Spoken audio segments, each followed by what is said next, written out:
Hello everyone, मैं मिथुन सिंह स्वागत करता हूं आप सभी का। आशा करता हूं आप सभी बहुत अच्छे होंगे। आज की करंट अफेयर्स की क्लास को हम लोग स्टार्ट करते हैं बिना कोई टाइम वेस्ट किए हुए। सबसे पहला क्वेश्चन आपके सामने ये रहा, भारतीय संविधान में किस पर महाभियोग लगाने का प्रावधान नहीं है? भारतीय संविधान में किस पर महाभियोग नहीं लगाया जा सकता है? तो इसका जो राइट आंसर है, देखिए, राष्ट्रपति पर भी महाभियोग लगाया जा सकता है। किस अनुच्छेद, किस आर्टिकल के तहत, नीचे कमेंट करके आप बताओगे, आपका काम है ये। मुख्यमंत्री के ऊपर भी महाभियोग लगाया जा सकता है और प्रधानमंत्री पे भी लगाने का प्रावधान नहीं है, तो राइट आंसर होगा राज्यपाल। राज्यपाल को हटाने की कोई प्रक्रिया नहीं है, महाभियोग नहीं लगाया जा सकता है। राष्ट्रपति चाहे तो वो जो है उन्हें इस्तीफा देने के लिए कह सकते हैं और राज्यपाल की नियुक्ति भी राष्ट्रपति करते हैं। अगले क्वेश्चन की ओर हम लोग बढ़ेंगे। राज्य मानवाधिकार आयोग की अध्यक्ष की नियुक्ति कौन करता है? फिर से एक बार आपका आंसर हो जाएगा राज्यपाल।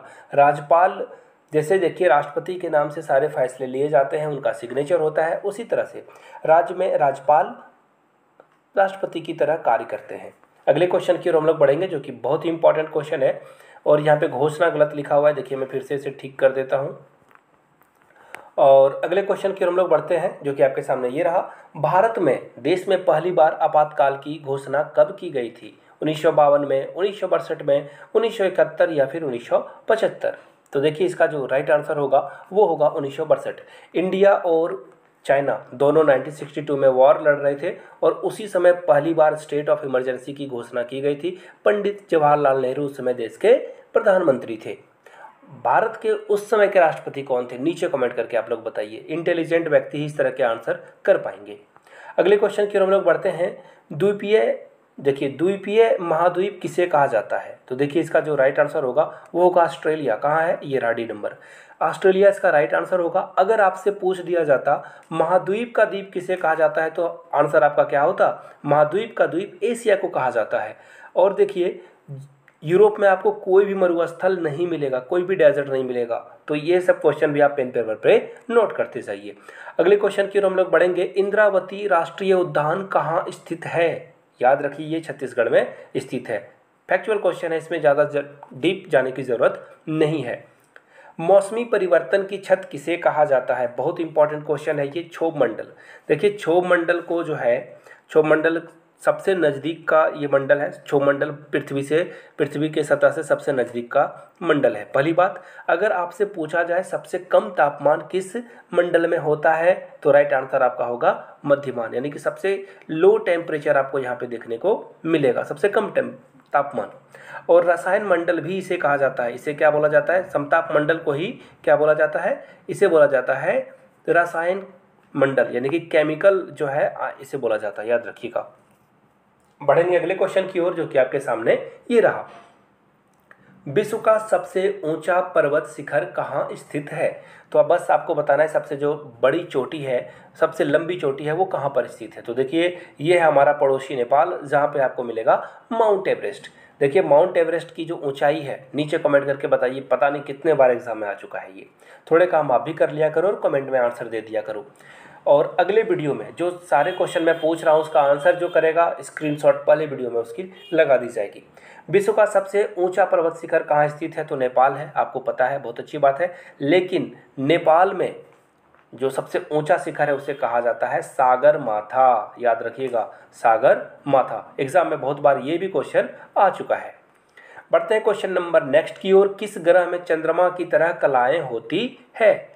तो इसका जो राइट आंसर होगा वो होगा अपना प्यारा बुध। ये सबसे छोटा ग्रह भी है, स्मॉलेस्ट प्लैनेट है, याद रखिएगा इस बात को। दूसरी बात, मंगल ग्रह को देखिए रेड प्लैनेट भी कहा जाता है, लाल ग्रह कहा जाता है इसे, ठीक है। और अपना जो शनि है, इसे क्या कहा जाता है? शनि को कहा जाता है काला ग्रह, ब्लैक प्लैनेट कहा जाता है इसे। और वरुण को ग्रीन प्लैनेट कहा जाता है। याद कर लीजिए, एग्जाम में तो खैर पूछे ही जाएंगे ऐसे क्वेश्चन, तो प्लीज़ फटाफट पेन पेपर पे नोट कर लीजिए। अगर वलय की बात की जाए ना, तो शनि ग्रह पे आपको वलय देखने को मिलेगा, इसके ग्रह के, इसके चारों ओर देखना आप। तो चलिए अगले क्वेश्चन की ओर हम लोग बढ़ते हैं। किस राष्ट्रीय उद्यान का पुराना नाम जो है हैली राष्ट्रीय उद्यान था? तो देखिए, इसका जो राइट आंसर होगा 74 का, वो होगा जिम कॉर्बेट। तो ऑप्शन डी आपका करेक्ट हो जाएगा। अब आप पूछोगे जिम कॉर्बेट कहाँ है, तो ये है उत्तराखंड में। कहाँ पर है? उत्तराखंड में। और कुछ और इम्पोर्टेंट बातें मैं बता देता हूँ इससे रिलेटेड। देखिए, ये भारत का पहला राष्ट्रीय उद्यान कौन है? जिम कॉर्बेट उद्यान है, उत्तराखंड में स्थित है ये। अगला क्वेश्चन देखिए, एक्चुअली अगला जो फैक्ट है वो समझ लीजिए। काजीरंगा राष्ट्रीय उद्यान आपको मिलेगा आसाम में, मानस राष्ट्रीय उद्यान भी मिलेगा आपको आसाम में, और गिर जो है, देखिए आपके यहाँ सबसे पहला लेटर कौन है? गिर। और गिर कहाँ मिल जाएगा आपको? गुजरात में। तो इस तरह से आप जो है रिलेट करके चीज़ों को याद कर सकते हो। बढ़ते हैं वेरी नेक्स्ट क्वेश्चन की ओर। पृथ्वी की ऊपरी सतह को क्या कहा जाता है? तो लिथोस्फीयर कहाँ है आपका? ऑप्शन सी करेक्ट हो जाएगा। बढ़ेंगे क्वेश्चन नंबर 76 की ओर। राष्ट्र जो अस्थाई विटामिन है किसे कहा जाता है? तो इसका जो राइट आंसर होगा अस्थाई विटामिन कहा जाता है विटामिन सी को। अब पूछोगे कि क्यों कहा जाता है, तो इसे हम लोग स्टोर करके नहीं रख सकते हैं, जिस कारण से इसे अस्थाई विटामिन कहा जाता है। विटामिन सी की बात की जाए तो इसे सौंदर्य का विटामिन कहा जाता है, विटामिन ई को। अगर आप विटामिन ई खाओगे तो आपके चेहरे पे लाइट आएगी, चमक आएगी। और हार्मोन का विटामिन कहा जाता है विटामिन डी को। चलिए, फेयर एंड लवली का खर्च आप लोगों का बच गया। अगले क्वेश्चन की ओर हम लोग बढ़ेंगे। हृदय की धड़कन को नियंत्रित करने के लिए आवश्यक खनिज कौन सा है? कहाँ है? पोटेशियम। ये रहा। पोटेशियम का सिंबल क्या है? नीचे कमेंट करके बताइए। इसका एटॉमिक नंबर भी आप लोग कमेंट करके बताइए, एटॉमिक नंबर पोटेशियम का क्या है। अगले क्वेश्चन की ओर हम लोग बढ़ते हैं। राष्ट्रीय एकता दिवस, देखिए सरदार वल्लभ भाई पटेल के जन्म दिवस को हम लोग राष्ट्रीय एकता दिवस के रूप में मनाते हैं। और सरदार वल्लभ भाई पटेल ने पूरे देश को जोड़ा था। 500 से ज़्यादा रियासत थी जिसे इंडिया में शामिल किया गया था। तो फिलहाल जो इसका राइट आंसर होगा वो होगा 31 अक्टूबर, सरदार वल्लभ भाई पटेल का जन्म दिवस। और 21 सितंबर को क्या होता है, अब आप पूछोगे तो देखिए मैं बताऊंगा आपको। विश्व शांति दिवस, वर्ल्ड जो है पीस डे मनाया जाता है, ऑब्जर्व किया जाता है 21 सितंबर को।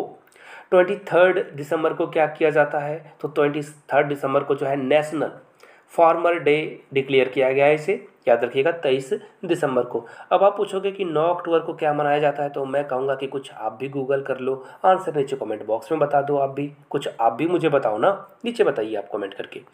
अगले क्वेश्चन की ओर हम लोग बढ़ते हैं।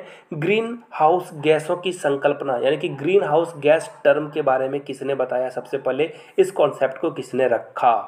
राइट आंसर हो जाएगा जोसेफ फोरियर। राइट आंसर आपका क्या हो जाएगा? Option A. और देखिए, अगर ग्रीन हाउस गैस में सबसे ज़्यादा भूमिका जो है वो है कार्बन डाइऑक्साइड की, CO2। कार्बन डाइऑक्साइड हम लोग जो छोड़ते हैं, जिससे कार्बन डाइऑक्साइड ज़्यादा होगा, ग्रीन हाउस गैस का प्रभाव पड़ेगा। सर्दी में सर्दी नहीं होगी, बरसात में बरसात नहीं होगी, गर्मियों में बहुत ज़्यादा गर्मी होगी, और हम लोग धीरे धीरे जो है अंत की ओर बढ़ेंगे। तो ये ग्रीन हाउस गैस को ख़त्म करना बहुत ज़रूरी है, पेड़ लगाइए। और अगले क्वेश्चन की ओर हम लोग बढ़ेंगे, उससे पहले आपको मैं कुछ एक और चीज़ें बता दूं। ये जो विलियम गॉड है, इन्होंने सबसे पहले हरित क्रांति के बारे में बताया था। और ये जो मेयर्स हैं, इन्होंने देखिए, एक मिनट, ये रहा, वेट मिनट, ये जो मेयर्स हैं इन्होंने सबसे पहले हॉटस्पॉट शब्द का यूज़ किया था कि हॉटस्पॉट शब्द क्या होता है। बढ़ेंगे क्वेश्चन नंबर नेक्स्ट की ओर। पेंगुइन चिड़िया कहाँ पाई जाती है? कहाँ है भैया? अंटार्कटिका। ये है राइट आंसर। पेंगुइन चिड़िया आपको पता ही है, और ये ठंडे जगहों पे रहती है, तो अंटार्कटिका में सबसे ठंडा जगह आपको मिल जाएगा। बढ़ेंगे नेक्स्ट क्वेश्चन। चिलगोजा किस प्रजाति के बीज से प्राप्त होता है? तो पाम। और देखिए, पाम सबसे ज़्यादा आपको इंडोनेशिया, मलेशिया में मिलेगा पाम ऑयल। और पाम ऑयल का जो आप देखना, जो ठेला पर आप जा कर के छोटे छोटे जगहों पर खाते हो ना पकौड़ी वगैरह, तो ये पाम ऑयल से बनाया जाता है। और पाम ऑयल जो है खिजूर के पेड़ों से बनाया जाता है, और ये बहुत ही कम कॉस्ट में बनाया जाता है, सबसे सस्ते तेल होते हैं ये। अगले क्वेश्चन की ओर हम लोग बढ़ेंगे। भारत में सर्वप्रथम शांति का नोबेल पुरस्कार किसे प्राप्त हुआ है? Right answer mother Teresa. लेकिन आपसे ये पूछा जा सकता है भारत में सबसे पहले नोबेल प्राइज़ किसे मिला था?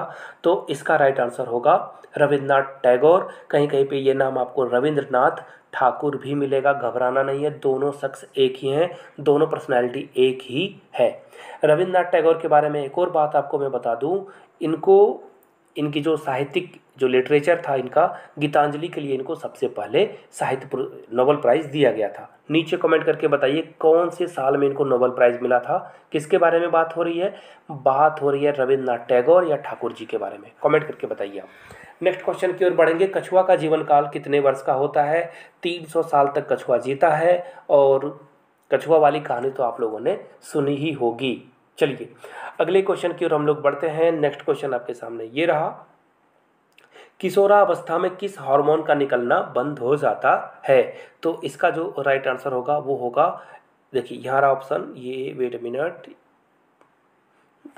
ये देखिए रेनिन। और रेनिन का किससे संबंध है? रेनिन जो है दूध को पचाने के काम में आता है, और छोटे बच्चे होते हैं उन्हें वो दूध पीते हैं, दूध कंज्यूम करते हैं, इसलिए ये विटामिन, ये जो हार्मोन है वो निकलता है। लेकिन आफ्टर दैट जब आप दूध का कंजम्पशन कम कर देते हो तो रेमिन जो हार्मोन है वो निकलना बंद हो जाता है। अगले क्वेश्चन की ओर हम लोग बढ़ेंगे। देखिए सॉइल में यानी कि मिट्टी में नाइट्रोजन को कौन देता है? तो देखिए मटर का पौधा जहाँ भी आपको मिलेगा ये आपके ज़मीन में है, नाइट्रोजन की पूर्ति करेगा। नाइट्रोजन बहुत इंपॉर्टेंट है मिट्टी के लिए, इसकी क्षमता को बरकरार रखने के लिए, फर्टिलिटी को। तो राइट आंसर आपका मटर हो जाएगा। अगले क्वेश्चन की ओर हम लोग बढ़ेंगे, जो कि ये क्वेश्चन है, अस्थमा के रोग के उपचार में किसका प्रयोग किया जाता है? तो देखिए ये जो राइट आंसर होगा वो होगा इफेड्रीन हम लोग यूज करते हैं। और सिनकोना, अब आप पूछोगे कि सिनकोना क्या है भाई, तो सिनकोना का इस्तेमाल हम लोग करेंगे, मलेरिया अगर आपको हो जाएगा ना तो सिनकोना का इस्तेमाल करोगे तो आप बच जाओगे। बढ़ेंगे नेक्स्ट क्वेश्चन की ओर। युवा महासागर किसे कहा जाता है? हिंद महासागर को युवा महासागर कहा जाता है, याद रखिएगा ऑप्शन 20 का करेक्ट आंसर हो जाएगा। बढ़ेंगे अगले क्वेश्चन की ओर, जो कि आपके सामने ये रहा, उत्तरी ध्रुव की खोज किसने की थी? तो देखिए इसका जो राइट आंसर होगा वो होगा रॉबर्ट पियरी, पहले भी मैंने पढ़ाया था। और दक्षिणी ध्रुव की खोज की थी ये